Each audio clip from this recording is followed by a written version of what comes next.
I've been proud to work on a lot of important pieces of legislation. There is not one group of people, and there is not one bigger piece of legislation that will deliver more great benefits for the hardworking families who have been struggling in this country than this one big, beautiful bill. There's a reason it was hard. There's a reason that it wasn't 2 committees like Tax Cuts and Jobs Act. It was 11 committees involved. Historic. We made great historic reforms in education policy.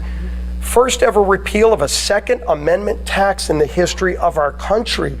A constitutional right being taxed, gone in this bill. You've heard about a lot of the other provisions. One of the things you didn't hear about is school choice. Federal school choice for the first time ever. So low-income families will have an opportunity to get their kids out of failing schools. Every Democrat voted against all of those things. And they're going to have to explain that. Once the lies and the hot air and the long-winded speeches are over, people are going to go, I'm better off today now that this bill's signed into law and all the things you said didn't happen, but the great things that Donald Trump and this Republican majority promised did. And that's the testament to the non-ending hard work of this group of people. And I will tell you, I've worked alongside a lot of leaders, and I've been blessed to be a part of leadership in majorities mostly, minorities too. It's a lot more fun to be in the majority. But you get in the majority to do the big things, to do the hard work. And believe me, this was hard work. You all know it. You all know how many times this bill could have died if we just said, you know what, it's probably not going to get there. There's a lot of reasons why you could say it's just going to fail. But this group always said from the beginning, and we told you this and we meant it, failure's not an option. Because the American people are counting on us. There's too much at stake. There was too much at stake from the very beginning, and we knew the power of what this bill will do for those families who were counting on us. And so every time it would have been easy to give up, we just thought about those families who entrusted us with their vote, and we had to deliver for them. We figured out a way to come together. People you never would have thought showing up voting yes. And I will tell you, all the leaders I've served with, I don't think there's one that held this group together, complicated majority, narrow majority, narrowest we've ever had. We were down to 2-vote majority at the beginning of this process. And Speaker Mike Johnson never one day wavered on his commitment. Donald Trump absolutely was our closer, and Donald Trump never stopped. Every day was there in the fight. Who do I need to call? What do I need to do? No president more directly engaged. And believe me, tomorrow at the White House, you're going to see a proud president who's ready to deliver on his promise to the American people.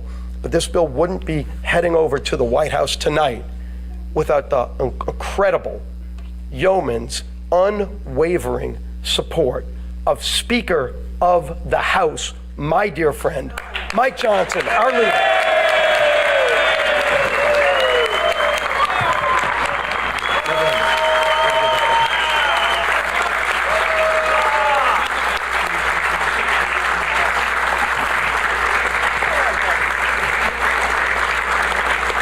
Thank you.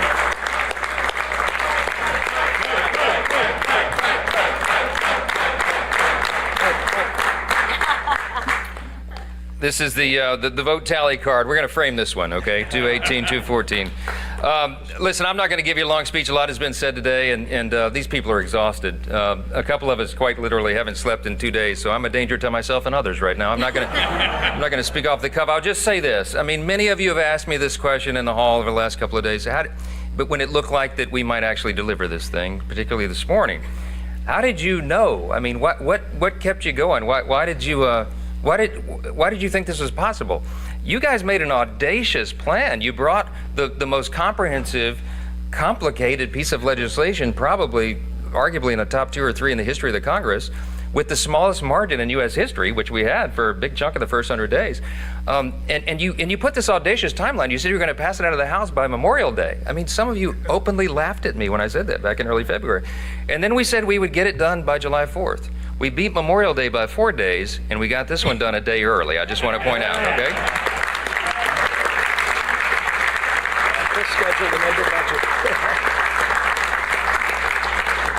So the question was, I mean, like, why? Why did you do that? Why did you think that was possible? Because it sums up. I would sum it up with one word. It's belief. Okay. We had a vision for what we wanted to do as a group. We believed in the election cycle last fall that we were going to be given this great blessing of unified government, that we would have the White House and the Senate and the House aligned, in alignment, unified government.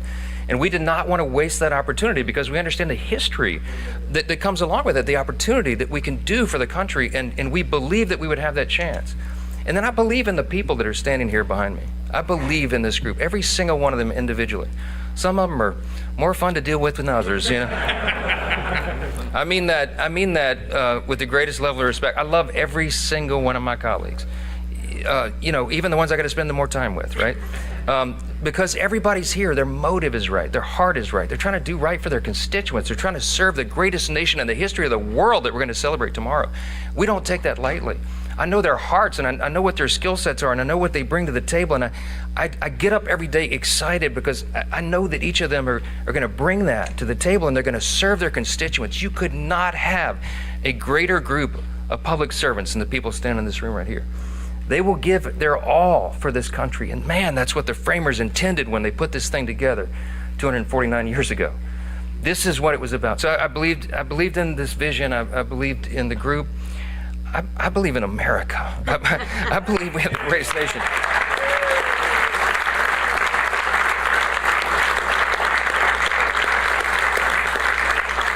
I'm going to say this very simply, and everybody here would articulate it in their own way. We had a tough 4 years before this last election cycle. America we were in deep trouble. And we knew that if we won, and we believed we would, we knew that if we got unified government, we'd have to quite literally fix every area of public policy. Everything was an absolute disaster under the Biden-Harris radical, woke, progressive Democrat regime. And we took the best effort that we could in one big, beautiful bill to fix as much of it as we could. And I am so grateful to God that we got that done as we did. Because of the dedication, yeah.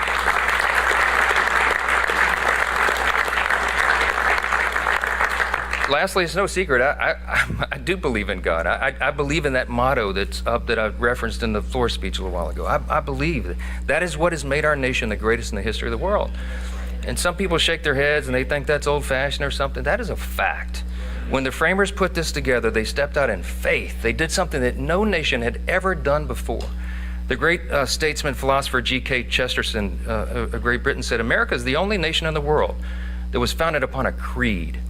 And he said it's listed with almost theological lucidity or clarity in the nation's birth certificate, the Declaration of Independence. We hold these truths to be self-evident, that we recognize, we boldly proclaim the self-evident truth that our rights do not come from the government, they come from God himself.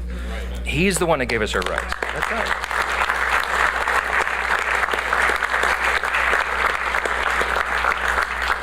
Abraham Lincoln said in the Gettysburg Address, we are dedicated to this proposition, to one nation, under God.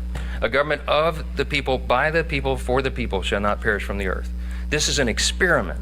It's only 249 years, y'all. That's not a long span of time in human history. It's just a blip on the whole scale of human history. It is up to us to save it. It's up to the duly elected representatives of the people to come here and represent.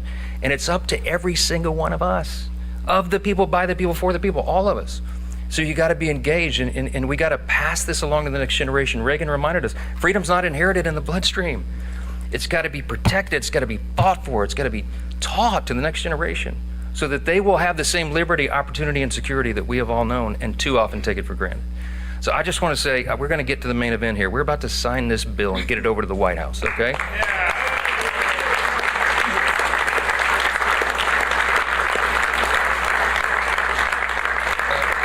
Some of these men and women have got to go catch flights and stuff. So we're going to sign this real quick, and I'll take a few questions. But I just want to say this: do not take for granted what we have been given. This grand experiment in self-governance. We can preserve it, but we got to do it all together. God bless you. Thanks for being here.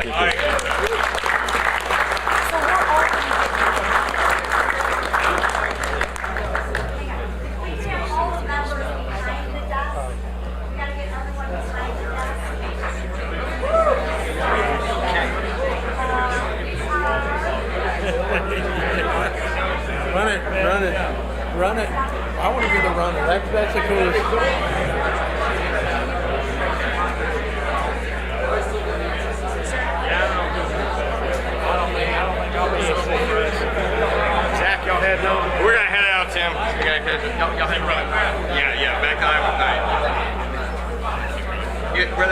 that fighter pin. Do it, Ronnie.